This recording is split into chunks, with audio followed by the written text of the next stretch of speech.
ایک حدیث میں آتا ہے کہ اللہ تعالیٰ نہ مسکراتے ہیں اس بندے کے اوپر. کیوں مسکراتے ہیں؟ جو بندہ رات کو اٹھ کر نماز پڑھ رہا ہوتا ہے اور اللہ تعالیٰ سے کچھ مانگتا ہے تو اللہ تعالیٰ نہ مسکراتے ہوئے فرشتوں سے پوچھتے ہیں کہ میرا بندہ کیا مانگ رہا ہے. اس نے اپنا بستر چھوڑ کے، اپنا آرام چھوڑ کے، اس نے ٹھنڈے پانی سے وضو کیا، میرے سامنے کھڑا ہوا، یہ چاہتا کیا ہے؟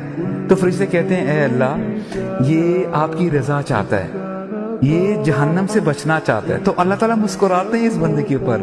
اللہ اکبر. یعنی ہمیں یہ مسکراہٹ زیادہ محبوب ہونے چاہیے بجائے اسے کہ ہم اللہ تعالیٰ کو ناراض کریں اور لوگوں کو جو ہے خوش کرنے کے پیچھے جو ہے ہم حلال حرام کی تمیز چھوڑیں. یہ وہ رب ہے سبحان اللہ جو آپ سے اتنی محبت کرتا ہے کہ ایون دو آپ اس کو ڈس اوبے کرتے ہیں دن رات، he still giving you time to breathe. He is still giving you opportunities. He is still feeding you.